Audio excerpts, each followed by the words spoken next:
2부이고 사전 설명회의 Q&A를 진행하도록 하겠습니다. Q&A는 앞서 발표한 순서와 동일한 순서로 질문에 대한 답을 드릴 예정이고요. 상황에 따라서 모든 질문에 대해 답변을 드리지 못하는 경우가 있을 수도 있는 점 양해 부탁드리겠습니다. 생방송 이후에 들어오는 질문이나 이런 부분들은 추후 홈페이지를 통해서 업로드될 예정이니 홈페이지 Q&A를 참고해 주시면 감사하겠습니다. 네, 가장 먼저 저희가 트랙별 발표로 진행하는 동안 공통된 질문들이 여러 가지가 있어서요. 이 부분에 대해서 한국인터넷진흥원 박다란 담당자님께서 공통 질문에 대한 답변을 먼저 해주시겠습니다. 네, 이 영상을 다시 볼 수 있을까요? 설명회가 종료된 후에 트랙별로 영상을 편집해서 홈페이지에 업로드할 예정입니다. 홈페이지에서 확인을 하실 수 있습니다. 그리고 관련 카탈로그나 책자는 이것도 홈페이지 통해서 대회 안내서랑 자주 묻는 질문을 업로드할 예정이니 참고하시면 좋을 것 같습니다. 그리고 대회에 중복으로 지원이 가능한지에 대해 문의가 많이 들어왔는데요. 팀 리더의 경우는 중복 지원이 불가합니다. 다만 팀원의 경우는 2개 이상의 트랙에 지원을 할 수 있습니다. 2개 이상의 트랙에 지원을 해서 둘 다 본선 진출권을 획득하셨을 때에는 하나의 트랙을 선택하셔서 본선에 진출하실 수 있습니다. 예를 들어 팀원 A가 개인정보 비식별 트랙과 취약점 자동 탐지 트랙을 모두 지원해서 본선 진출권을 획득하셨다면 하나의 트랙만 선택하셔서 본선에 진출하셔야 합니다. 만약에 개인정보 비식별 트랙을 선택하셨다면 취약점 자동 탐지 트랙은 팀원 A의 결혼으로 처리돼서 다른 인원으로 대체는 불가합니다. 대신 사이버 보안 AI 데이터셋 공모나 헥터 챌린지처럼 본선에 경연이 없는 트랙은 이 규칙에 적용되지 않고 팀 리더나 팀원 모두 중복 지원이 가능합니다. 네, 그럼 공통된 질문에 대한 답변은 이렇게 마치도록 하겠습니다. 그럼 이제 AI 기반 자동차 해킹 공격 방어 트랙에 대한 질의 응답부터 시작하도록 하겠습니다. 네, 질문 첫 번째가 본선에서 제공되는 실차량의 차종과 연식은 어떻게 되나요? 라고 물어주셨는데요. 실차량과 차종과 연식은 이제 다음 주 월요일 날 저희가 이제 R&D 형태이기 때문에 사업 공고가 나갈 겁니다. 그래서 사업 공고 안에 실제 이제 실차량의 이제 차종과 연식, 그 외에 이제 어떤 데이터 포맷이라든지 이런 좀 더 상세한 정보들이 이제 제공이 될 예정입니다. 두 번째 질문이네요. 대회 본선에서는 침입 탐지에만 인공지능이 들어가고 공격에는 인공지능이 필요 없는 게 맞나요? 라고 해주셨는데요.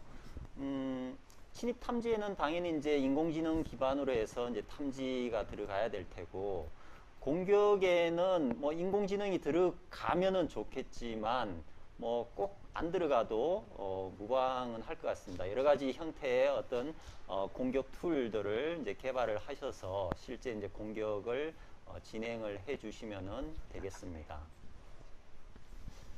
세 번째 부분입니다. 대회 본선에서 실제로 바퀴가 구동되나요?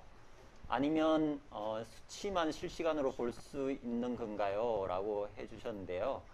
실제 이제 대회 본선도 온라인으로 그 운영이 되게 되겠습니다.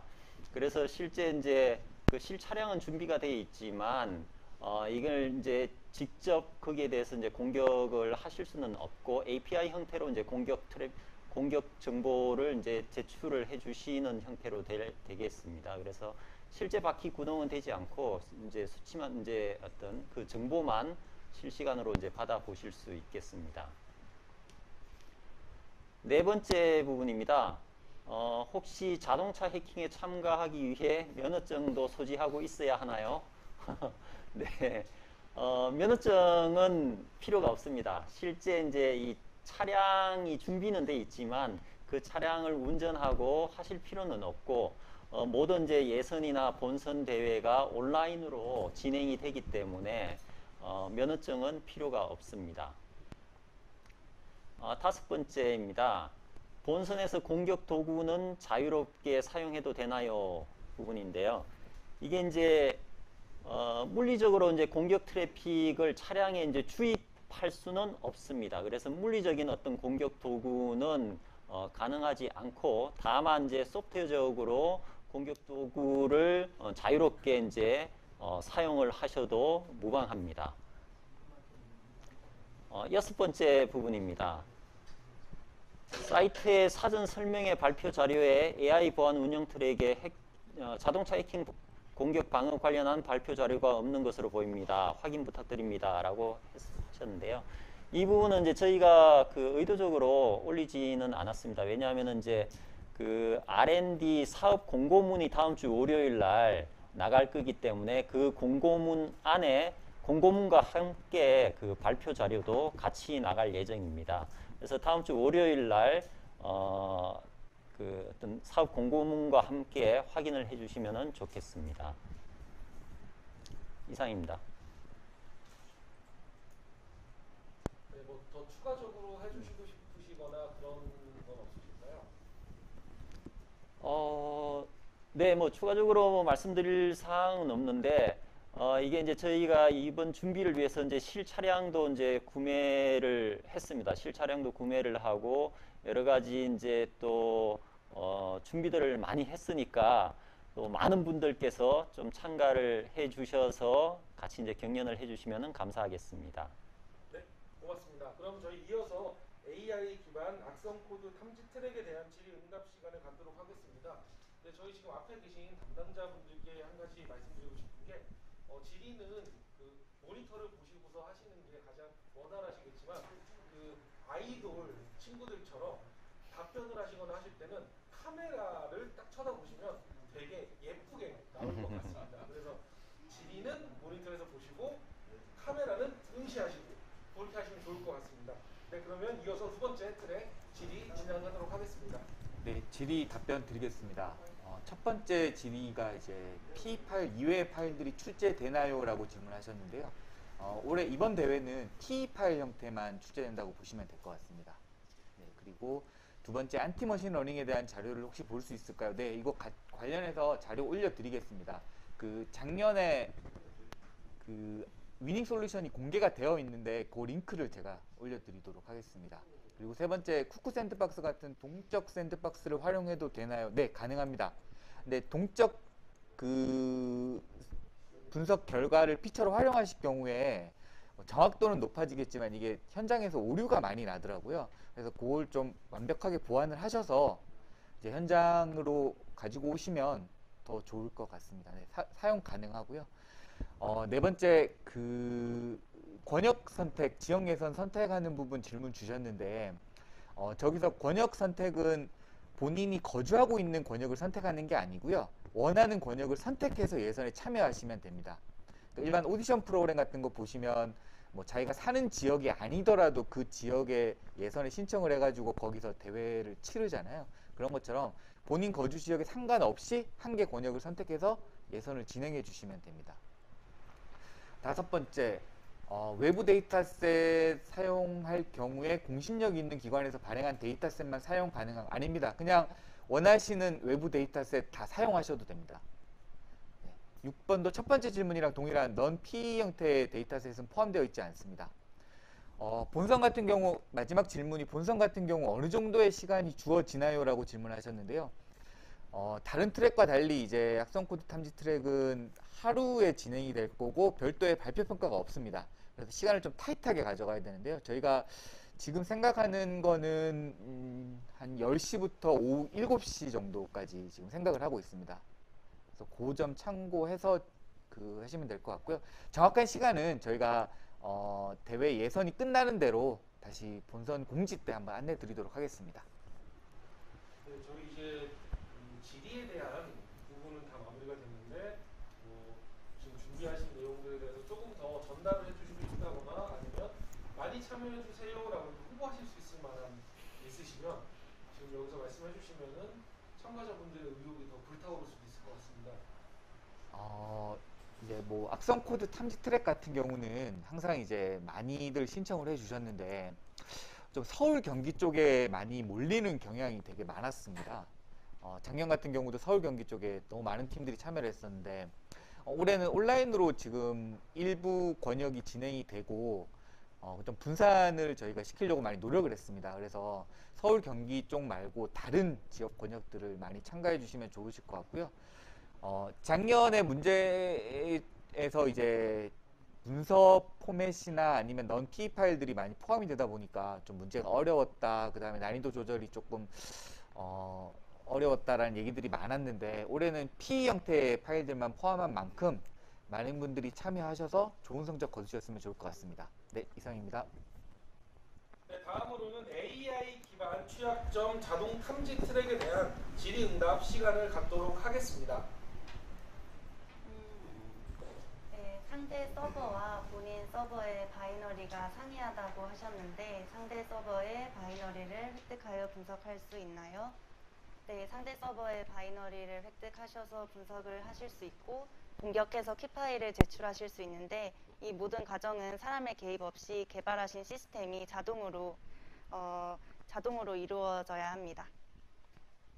이상입니다. 네, 설명을 잘 해주신 덕분인지 질의가 좀 적었습니다. 그럼 요거에 대해서 조금 더 전달을 해주시고 싶으시거나 아니면 요런 이슈들이 있었는데 이런 부분들을 올해는 이렇게 준비하고 계시다 이런 거 혹시 해주실 말씀 있으실까요? 저희가 작년에는 공격만 하는 형태로 대회를 진행했었는데 올해 이제 패치도 같이 확대를 해서 진행을 하게 됐습니다. 그래서 이 부분을 참고하셔서 많이 참가해 주시면 좋을 것 같고 그리고 취약점 자동 탐지 트랙이 좀 진입 장벽이 높아서 항상 참가 수가 적었는데 준비하시는 과정에서도 많이 배우실 수 있으니까 많은 분들의 참가를 기다리고 있겠습니다. 감사합니다. 네, 고맙습니다. 저희 네 번째 AI 기반 게임봇 탐지 트랙 관련돼서는 저희 연구원님께서 설명을 너무 잘 해주셨던 것 같습니다. 듣고 있었던 저도 어떤 걸 어떻게 하면 되는지 이해가 될 정도였는데요. 그런 이유인지 질문이 따로 있지는 않았습니다. 혹시 담당자님 좀 홍보를 위해서 해주신 말씀이거나 아니면은 조금 더 어필해 주실 수 있을 만한 내용이 있을까요? 네, 몇 가지 데이터셋에 대해서 약간 부가적인 설명을 드리면 좋을 것 같아서요. 작년에도 그렇지만 그 게임봇 탐지 트랙에서 이제 게임 로그를 활용을 하는데 이 로그가 실제로 하루에 이제 뭐 8기가에서 9기가 수준의 로그가 쌓이기 때문에 이제 예선에 10일치 로그를 받았다라고 하면은 거의 이제 80기가에서 100기가에 상당하는 그런 수준의 데이터가 쌓이게 됩니다. 그래서 기본적으로 이제 게임봇을 탐지하기 위해 어떤 피처를 뽑아야 되는지를 고민하는 부분도 있지만 그 전에 이런 정도의 큰 데이터를 어떻게 처리를 해야 되는지의 관점에서도 좀 고민을 해야 되고 이제 본선 같은 경우에는 시간이 이제 제한이 되어 있다 보니 이제 그럼 그 본선 시간 안에 이 받은 데이터에서 피처를 뽑고 이 탐지 알고리즘을 돌리고 하는 그런 시간적인 부분들을 좀 고려를 해주셔야 할 것 같습니다. 그리고 본선 같은 경우에는 그래서 사실 하루 동안 그 대략 이제 50기가 정도의 데이터가 배포가 될 것 같은데 그러니까 하루 동안 다 분석을 하기가 쉽지는 않기 때문에 하루나 이틀 정도 전에 미리 전처리는 일부 해 오실 수 있도록 미리 배포를 하게 될 예정입니다. 네, 게임봇 탐지 트랙이라는 게 사실 일반적인 정보부 분야에서는 약간 생소하실 수도 있는데요. 이제 게임 로그라는 것 자체가 게임봇 외에도 이제 일반적인 사람들이 게임에서 어떤 식으로 활동을 하는지 뭐 좀 심리학적인 측면 또 소셜 활동 같은 걸 어떻게 하는지 이런 부분들도 탐색을 해볼 수 있는 데이터이다 보니까 이제 뭐 좀 게임봇이 아니더라도 다른 측면으로도 살펴보시면은 재미를 느끼실 수 있을 것 같습니다. 네, 이상입니다. 네, 담당자님 감사합니다. 마지막 트랙이었던 저희 헥터 챌린지 트랙에서도 지금 중복 지원 가능하냐라는 질의만 있었고 나머지 부분들은 특별한 질의는 없었던 것 같습니다. 혹시 저희 김현수 담당자님도 좀 홍보하시거나 어필하실 수 있는 네. 알겠습니다. 네, 저희 헥터 챌린지 대회를 참가해 주시는 분들은 다른 트랙에도 동일하게 지원을 해주시고 뭐 응시하실 수 있으시고요. 그 다음에 저희 같은 경우는 참가 신청서 양식은 지금 K 사이버 시큐리티 챌린지 홈페이지 내에 이제 공개할 예정입니다. 그래서 신청 기간을 꼭 엄수해 주셨으면 좋겠고요. 그 다음에 취약점을 찾으신 분들이 이제 제보를 해주실 때는 취약점 제보 양식을 저희가 또 공개를 할 텐데요. 대회 당일날 그 양식에 맞게 양식이 아닌 양식에 작성을 해주시면은 저희가 또 인정을 해드릴 수 없는 부분이기 때문에 꼭 양식에 맞게 작성하셔서 제출을 부탁드리겠습니다. 이상입니다. 네, 감사합니다. 그리고 저희가 지금 이렇게 논의가 진행되고 있는 와중에 저희가 유튜브 댓글로 악성 코드 쪽 저희 질의가 하나 들어온 게 있습니다. 온라인 진행 시 번역에서 진행하는 일시가 다 똑같아질 가능성이 있느냐라는 질의가 있는데요. 혹시 오주영 담당자님 답변이 가능하실까요? 네, 그 가능성도 있는데요. 그 부분을 저희가 지금 검토를 하고 있습니다. 네, 그래서 결정이 되는 대로 홈페이지를 통해서 따로 공지를 드리겠습니다. 네, 감사합니다. 지금까지 올라온 답변들에 대해서 질의를 해주셨고요. 저희 1번부터 5번 트랙 관련된 Q&A 마무리하도록 하겠습니다.